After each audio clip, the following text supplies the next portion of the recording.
I'm moving forward every day, Jesus.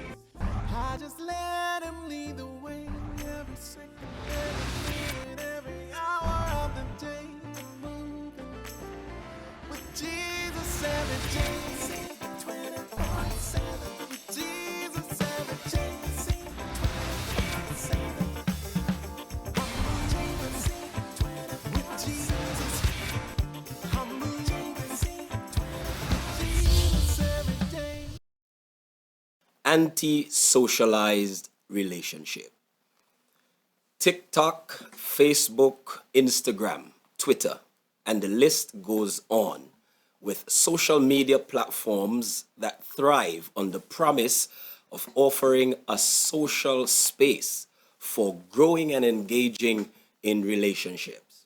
Yet, for many people, their experience has been anything but social, giving rise to the paradox of anti-social media, some say.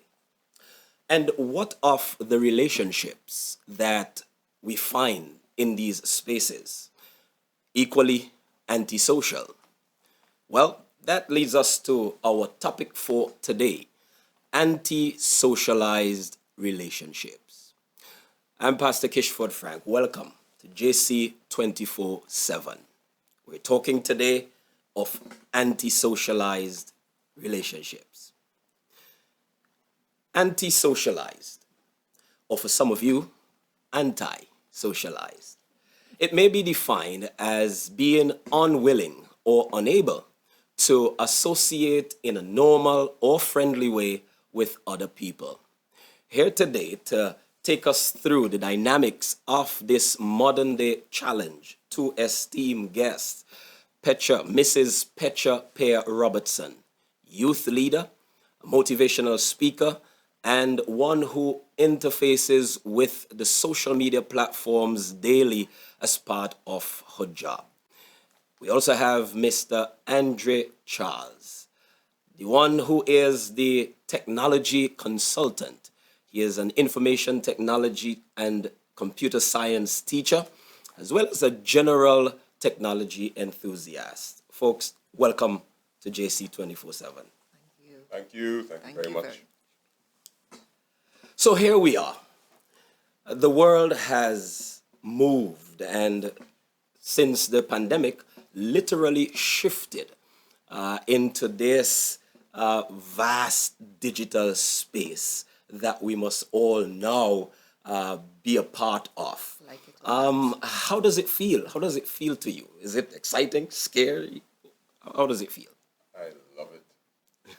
I love this is what technology is supposed to do. It's supposed to enhance life, and I think there are many things that are taking place that are enhancing our lives. So I love it. Wonderful. Similar here. As a matter of fact, I was so glad. I always say, professionally, and not first we have Zoom. We were using it before.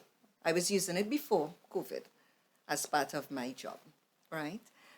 But you have other platforms. The technology has facilitated use of platforms over and beyond. How many persons came on to get a Google account, to hang out? Yes. Google Classroom. Wow. Social media, getting into social spaces to interact, to do assignments, getting into social spaces because you were locked down. And of course, educationally, the remote teaching, and then, the whole blended and hybrid learning. I mean, the technology, the range is wide. I absolutely love it. Yes, it's vast. It's vast. Okay, before we get into the problem itself, we must appreciate that there are some positives in this virtual space of communication. Andre, let's begin with you. Can you briefly outline some of the benefits that we have achieved or we continue to experience through this virtual communication? Well, when you break it down, there are two parts to it, virtual and communication, of course. And communication is something that we've been trying to master for centuries. Yes, from the time Adam and Eve, right? Communication.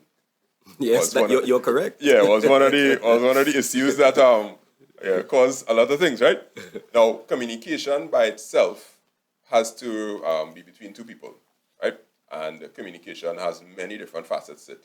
But one of the biggest problems communication has is distance, and technology has literally made distance a non-entity when it comes to communicating with people.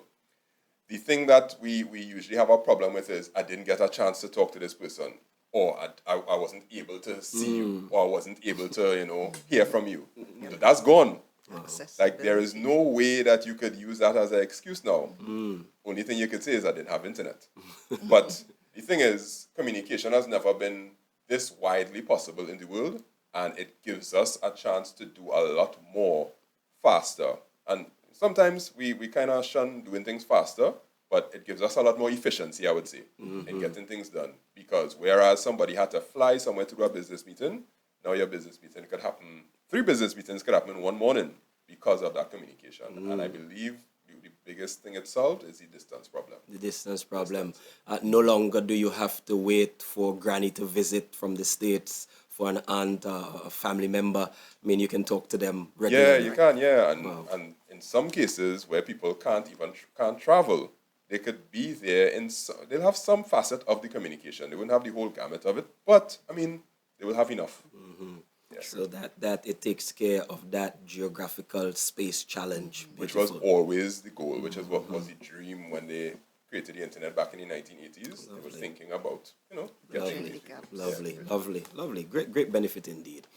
Petra, I don't intend to have you rival each other, but let's spin it to the other side. Let's try to appreciate that, notwithstanding the benefits, that there certainly have been some drawbacks, some negative things.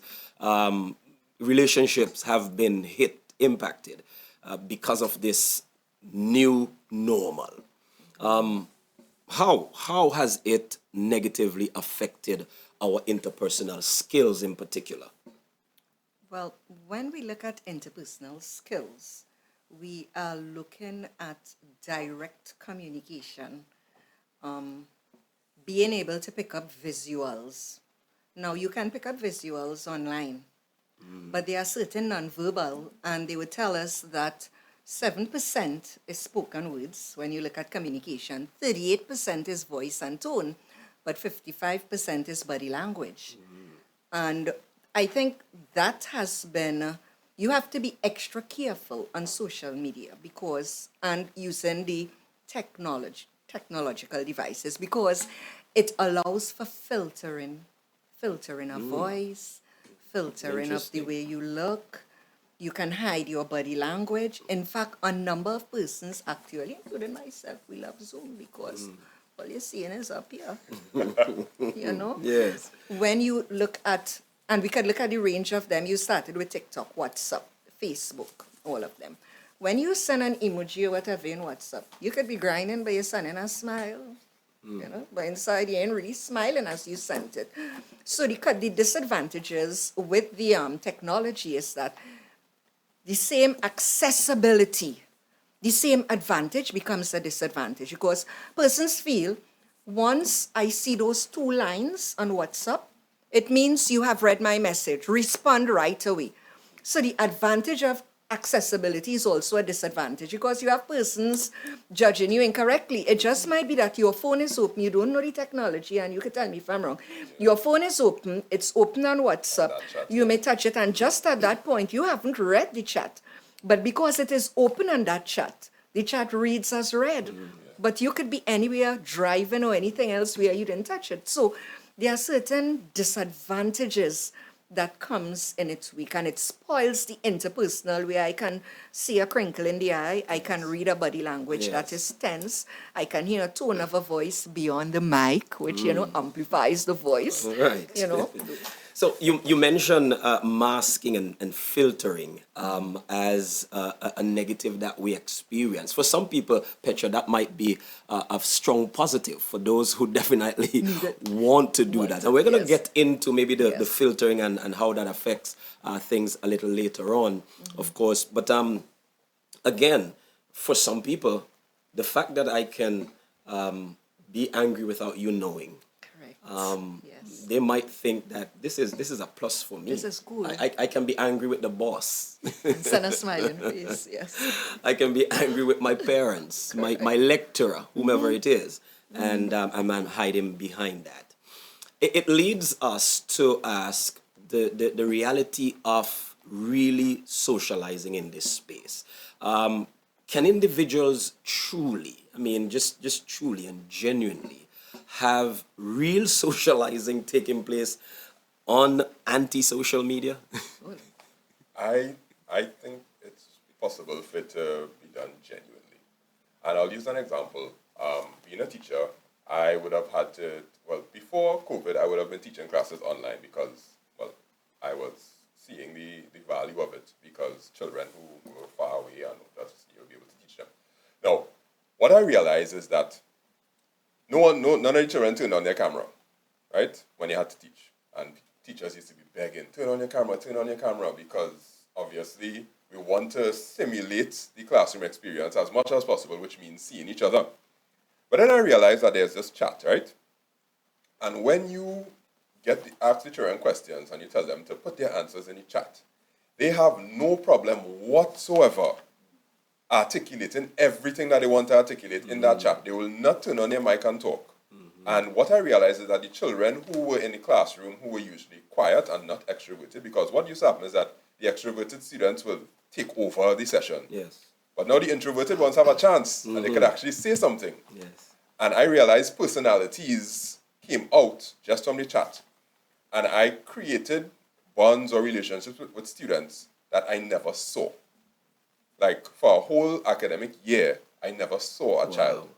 But the conversations that we had in that chat, they were real, they were genuine. And when we met in person, I was like, oh, so you are the person. Right. And the person, she was like shy, she was turning away and whatnot and whatnot. But when we go back to the classroom, and I asked her a question, she's the first to type. Because her personality is, she could express herself very well typing. Right, like written communication, she's really good at that. But verbal and face-to-face, very introverted. So I would say that there was genuine communication, a genuine connection that took place.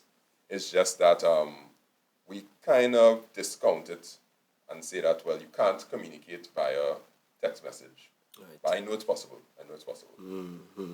And so you have brought to the fore there another piece in the whole dynamic of this virtual space. The whole matter of the barrier, removing the barrier for introverts and the intimidation factor that is there and being able to connect. And could that be one of the reasons why so many people would actually grab a hold of this opportunity for building relationships that they otherwise would not have ventured?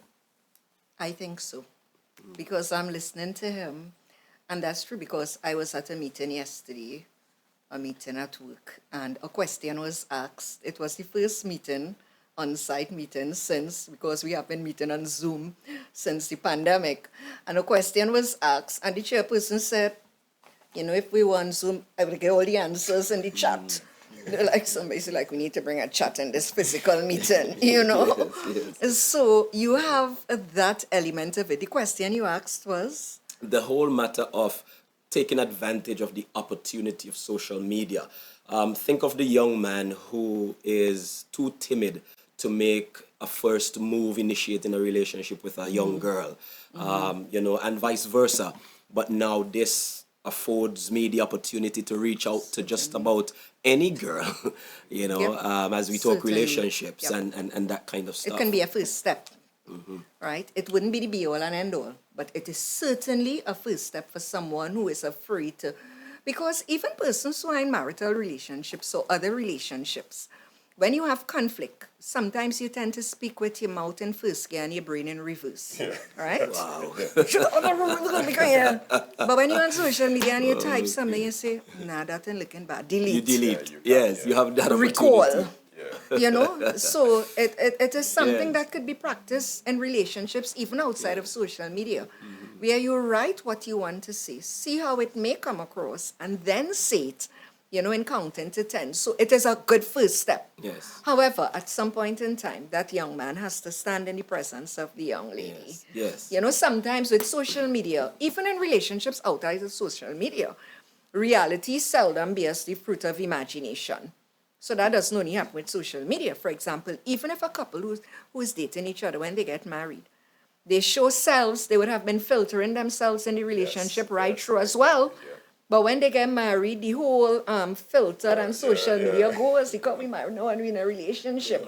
So reality may not be the fruit of imagination. So similarly, in social media, you have to recognize that humans are humans, and whether it's social media or physical relationship, reality is not going to be the fruit of imagination, except you are willing to accept reality and make the accommodation and be honest and have integrity and have a climate where you can communicate even beyond the screen. And that would be a very good first step to someone who is shy. Wonderful, wonderful.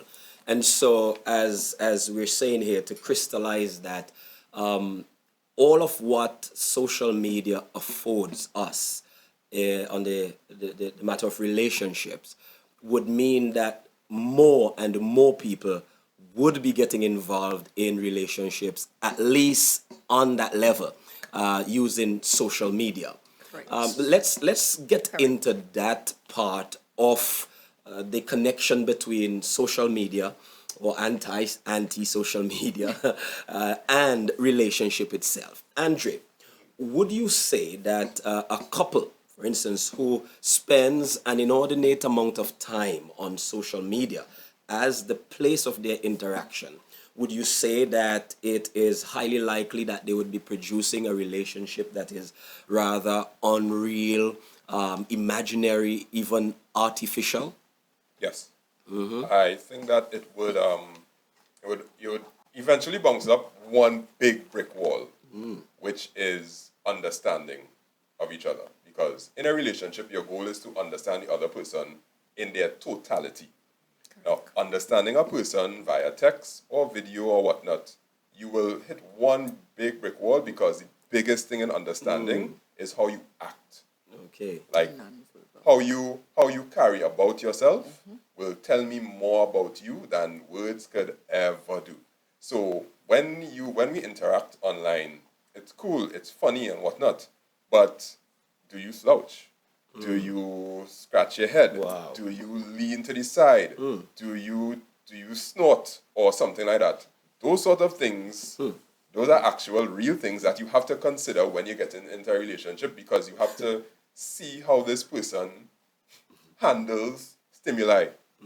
And the stimuli that you get from online is never going to be enough. So one partner may actually, upon coming face to face, realize that this was not what we had. Yeah, chemistry. It had to have some sort of chemistry between that thing that you do with your, sometimes people in a relationship, I just love that thing you do with your nose. Right. But they also say, I just hate that thing you do with your ears. Yeah. You need to experience that. You need to experience, and you can't experience that. So on the virtual, you don't get that real sense of and then there's another thing with that, because we're talking about, as you said, communication really is the lifeblood of the relationship, and one of the stumbling blocks that a lot of people, I myself, have encountered in communicating on the social platforms is the matter of let's say texting and no tone of voice, and you say something and somebody takes it completely the opposite way. Correct. They might get upset and all that kind of stuff. Have you?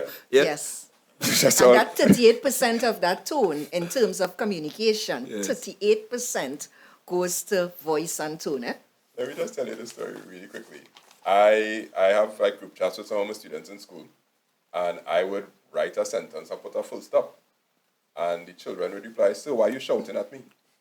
Yes. And I was like, shouting? What did I do? Like, you use a full stop. I was like, Oh, really? yeah, Yes, because they don't use they full stop have a when they're talking. different They don't use full language, stops yes. at all. I was Like, told that. it doesn't, like a sentence ends when they finish talking. And I was like, whoa, that's what you interpret from me? But Full remember, stop. yeah.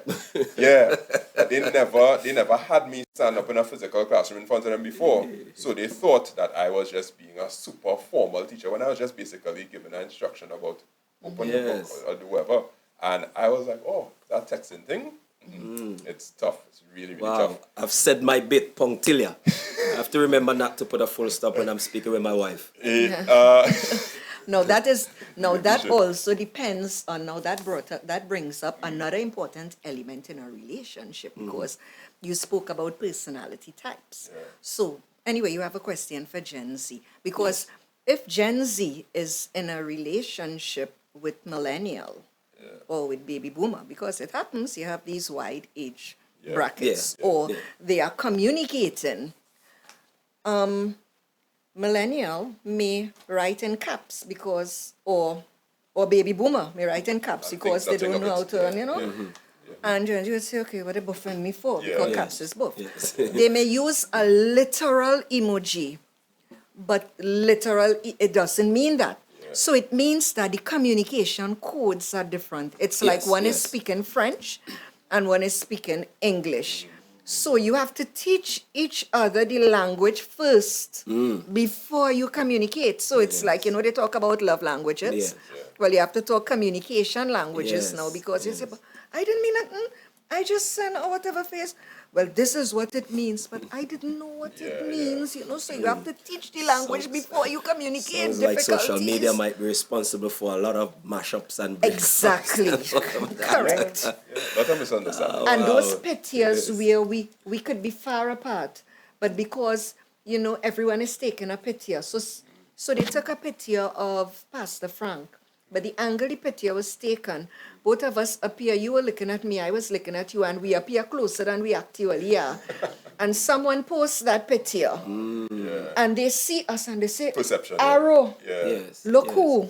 Wow. You also have that breaking up relationships in social media. I wasn't close. Look the picture. Picture speak 1,000 words. You were together. So how about the very real, the essence of being in the same space and that connection that you don't get on social media, just to be in the person's presence. We're talking about here, body warmth and just being able to make eye contact, not on a screen, not between devices, but just in person.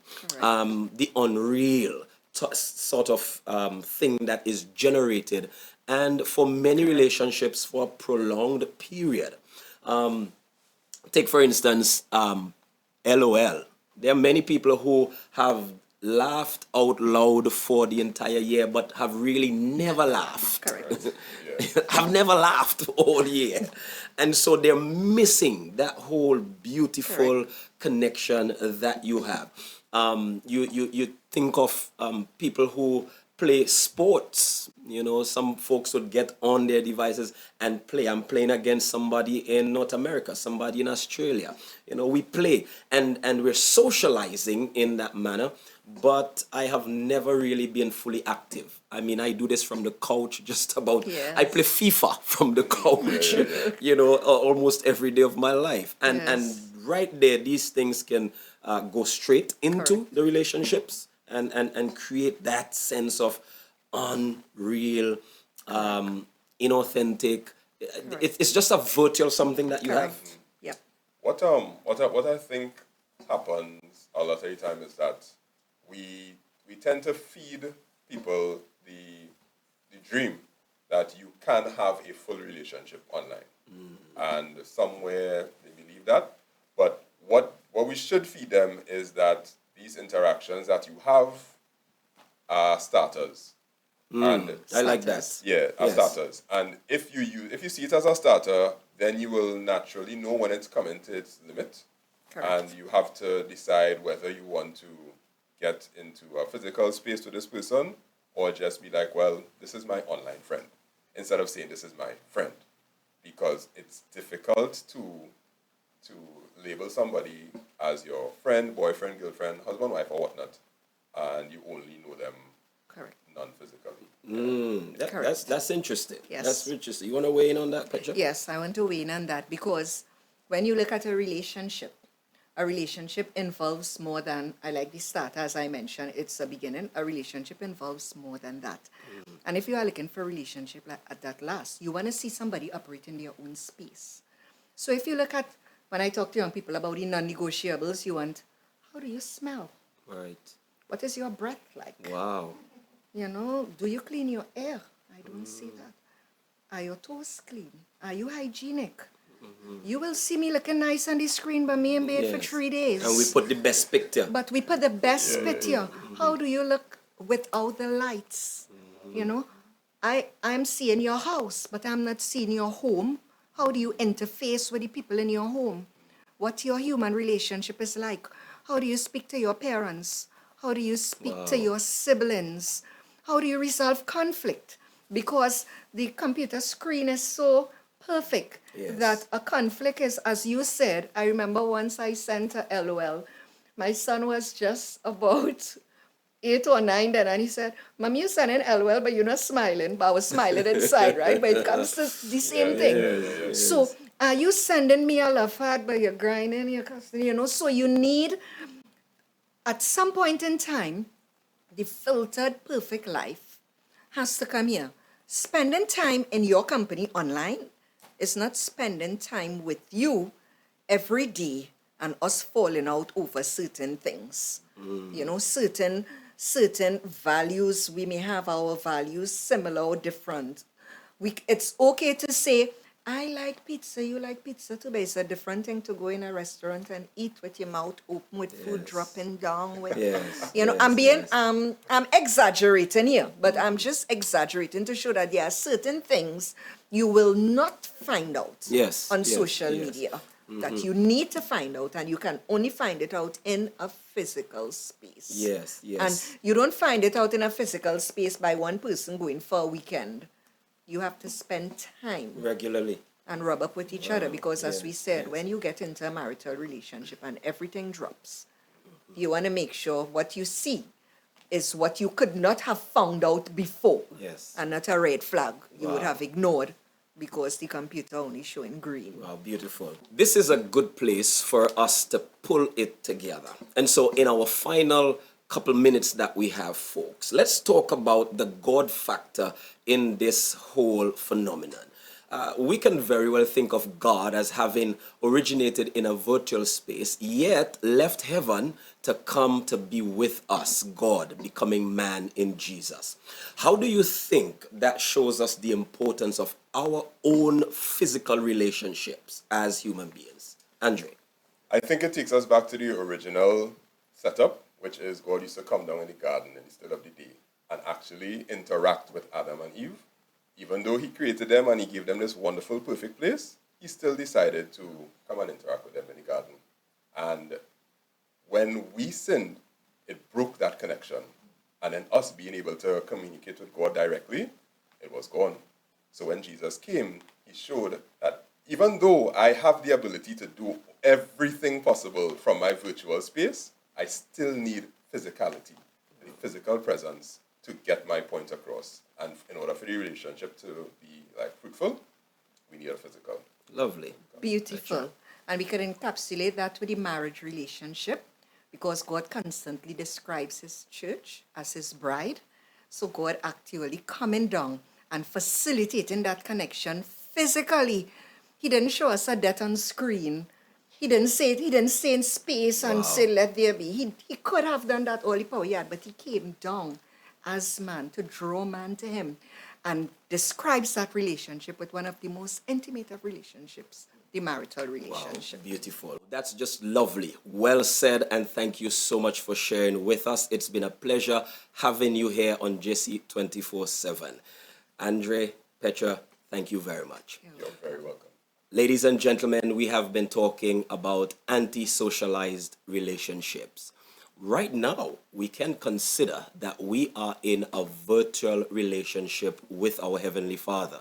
But one of these days, again, he will come in person, meet with us where we would live with him in person. Until that time, remain faithful, and let's look forward to the best relationship ever. God bless you. Thank you for viewing.